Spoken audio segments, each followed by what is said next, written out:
boy, you don't even have to live in Torrance. You can get a Torrance library card and take advantage of all of this cool stuff. And what I find is when I hear about wonderful resources like this, I think, man, I'm gonna have to look those up sometime, and I don't. So if you go home and you look online now, and you see some things, you know, then jot it down and follow up on them. They're easy to not think about because you don't see them right in front of you, but they are great resources. And very grateful for the little rundown on many of the things that are available at the Torrance Library. They're on our website too. And yes, they are. We have a lot, actually, don't we? Yes. We have another speaker. We're going to be hearing from Rob Callender, who you saw up here a little bit ago. He's Vice President for Marketing and Growth. Rob's been with us for about 3 years, and he has worked tirelessly to get our name out there. And he's doing a great job of it. I do the info meetings on Zoom, and I generally ask people, well, how did you hear about us? And a number of those people have said, well, I was in my car, I was driving in Torrance, and I saw this digital, board, and it talked about you, so I thought I would follow up. And that is courtesy of Rob. So I was really grateful to hear that those things are working. And Rob, we're glad to have you here to share. Thank you. Well, let me get set up very quickly. While that happens, I should probably let you know that originally they approached me for a 15-minute speaking gig, and I prefer to operate behind the scenes. So I said, not a chance. They said, what about 10? And I said, look, I've got a face for radio, so I'll put me down for 5 minutes, and I could be done in 2. But, my name is Rob Callender. I have a background in journalism, market research, and marketing. And I'd like to speak about some of our efforts to grow SPLC's impact, if I could.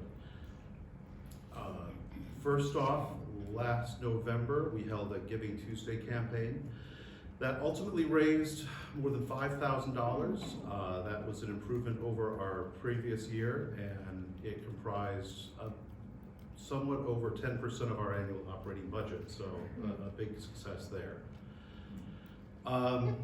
We also sent out in February a membership drive campaign postcard. We also sent an email newsletter, or an email for people who didn't get the postcard. It allowed us to reconnect with some of our longtime friends, and it gave others a friendly Valentine's hello from their loyal partners in literacy.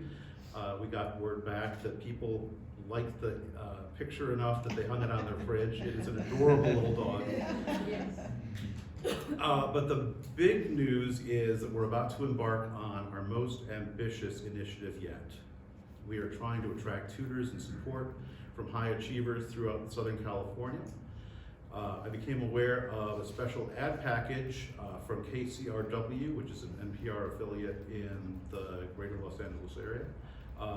The package is for nonprofits and small businesses, and it would give us access to 16 short ads on NPR's culture and music themed programming throughout a week of our choice.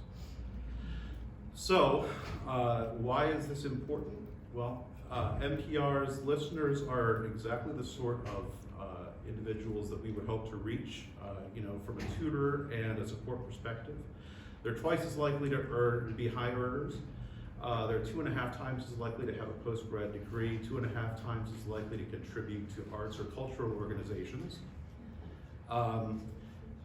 Research suggests that NPR sponsored messages stand out from the clutter of radio, 23% more memorable than traditional radio ads, and 72% of NPR listeners think better of NPR corporate sponsors, so we get kind of a halo effect.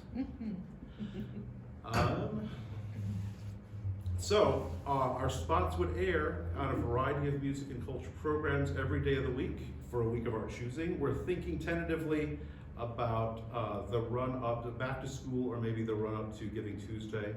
but we have time to think about that. We want to be strategic in our choice. We are hoping for your help in funding this initiative. So thanks for bidding on this Conference to Silent auction, which you've heard so much about. All of the help that we can get, or at least some of the help that we can get from you on the silent auction, will go toward the KCRW initiative. So that was probably about my 2 minutes.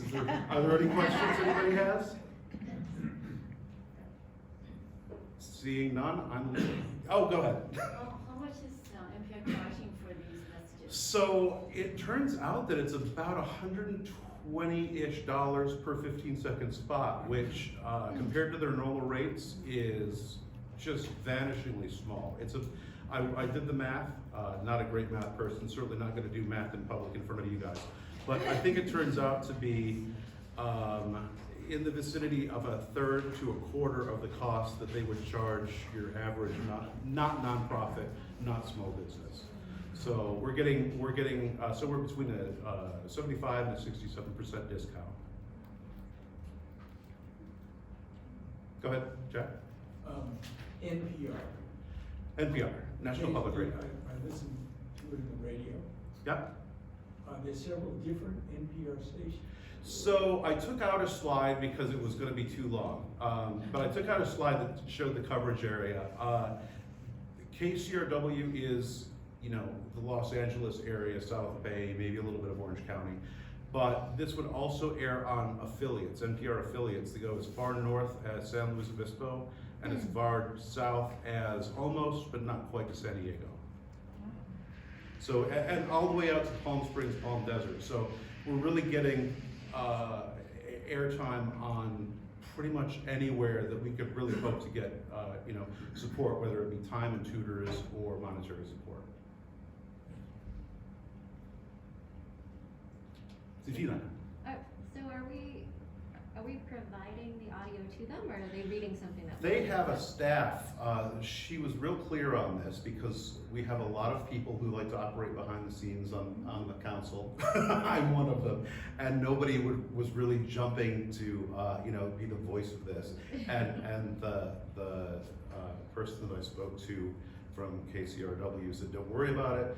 We've got a team that writes these every day. There are a lot of FCC things, rules and regulations about what you can and can't say. And they know all of those potholes to watch out for. So essentially there's an online portal where they ask you sort of leading questions about, what your business does, what you hope to get out of the campaign, and they help you craft a message that that they themselves will read. Awesome. Yeah. That's great for the price that we're getting. It does seem like a really good opportunity. Now, up to this point, I've helped raise money, but I've been very reluctant to spend any. And somebody, not in these words, said, we're not a sovereign wealth fund. If we're raising money, we should be spending money to help, grow our footprint. And that really registered with me. So this is, it's a trial. We're gonna see how it goes. If it works, then, maybe we'll expand it in the future. If it doesn't work, then we'll move on to something else. But it definitely seems like it's something that's worth the investigation. Will the 16 promos be the same, or are they going to? The messaging will be the same. It will be on different programs. So there are, on the weekdays, there are evening programs about music. On the weekends, it's from noon to midnight. There will be different cultural programs. So it'll always be the same messaging. It'll just vary in terms of where it appears. I think I saw another hand, yeah. How much is going to cost these things? Oddly, I didn't put that on any of the slides, but if memory serves me, it's gonna be in the vicinity of $1,800, which, isn't an insignificant amount of money, but for what we're getting, for the reach, I don't know if I called it out specifically, but it's 755,000 listeners in a given day, and you multiply that by 7 days, and it's a pretty broad impact. Yes. Will the ads exclusively be targeting have tutors or also teacher students? I think it would, you know, from a strategic communication standpoint, the odds that we would get the kind of students that we need on NPR are less than, you know, that we would get tutors or financial support. So I think it would make sense to target the messaging for, you know, hires who want to give back to the community. And if we have a lot of success there, then there are other radio stations, you know, maybe foreign language radio stations where we can try to solicit, you know, our students. We have a backlog of students too right now, waiting for a tutor. So that's the Right. primary need. Right, that's a very good point.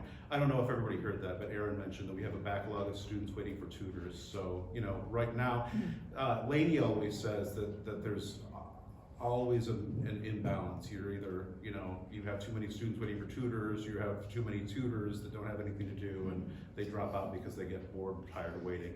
So right now, we'd like to address our need for tutors. Maureen? I just have something to add. If, for your information, where we're at with student population, I think as of recently, our student population is about 165 that we serve currently, so.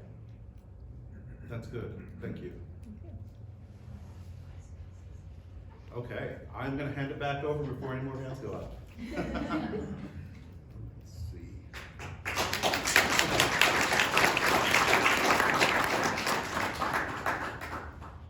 Well, thank you so much, Rob.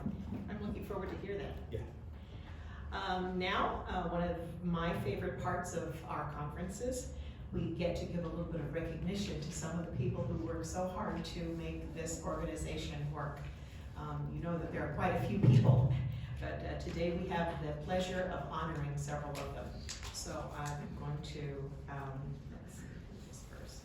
Mary Ann, do you want to come up and do the first one?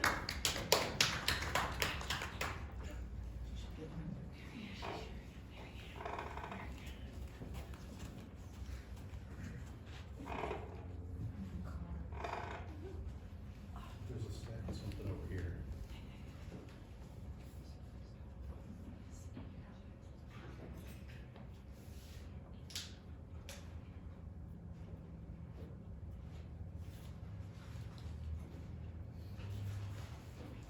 Personal messages to each winner. I'm going to talk to you today about the Red Apple Award. And this award is presented to someone who is being honored for their teaching skills. It's so pretty.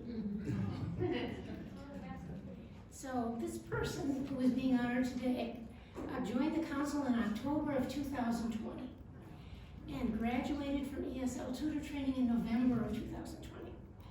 As you may remember, this was shortly before the time when everything changed because of COVID. The SBLC had to reinvent itself, and Sheila Zorn worked diligently to help us find solutions. Sheila started as an ESL tutor, but eager to learn about the council, she was interested in LES too, and she attended some LES classes to learn about the teaching materials in RHE. That's the Reading Horizons Elevate that's used in the LES program. Some of us find it very impressive that Sheila teaches side by side online to her students while simultaneously using a Google Translate window. She still meets with her first student online. She's a perfect student, quote unquote. As a support to her student, Sheila located and has kept contact with an organization that helps Afghans get established in the community. Then she took another student from Afghanistan. This student was not quite the perfect student. The experience of these two contrasts raised her interest in joining the Tutors Talk Planning Committee. She has worked creatively in this area, including taking turns as the Tutors Talk facilitator. The idea for a mentorship program developed through Tutors Talk. When we were planning, Sheila and Jack Condon absolutely took the idea and just took off with it and made it happen. So that now we are fully participating in the mentorship program. And during training, we present a little piece segment so that people, the new tutors, know that there's going to be available for them this service. Last year, SBLC invited Sheila to join as board member at large. She has taken this role seriously. In recent months, she has been active with the conference planning and fundraising. Her tenacity and perseverance has resulted in a wide variety of auction items available today. As you can see, she wrote over 30 letters of appeal for donations. From the silent auction list, it looks as if she's been very successful. A quote from a longtime member, Lainey Quirk, about Sheila. From what I can tell, Sheila has gotten the giving literacy bug. It seems like she talks about the Literacy Council wherever she goes and is successfully promoting us. The local small business, Dave's Old Bookshop, is an example. She shops there and gave some flyers and bookmarks. She says the bookmarks are flying out of the store. Sheila's title might be changed from member at large of the board to ambassador for SBLC. Join me in congratulating Sheila Warren for earning the Red Apple Award.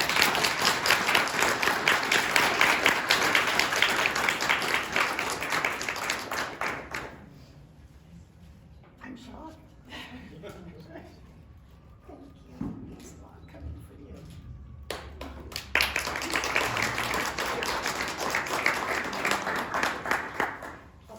Wait, Sheila? Yes. A big picture. A picture with, Okay. Mary. Okay.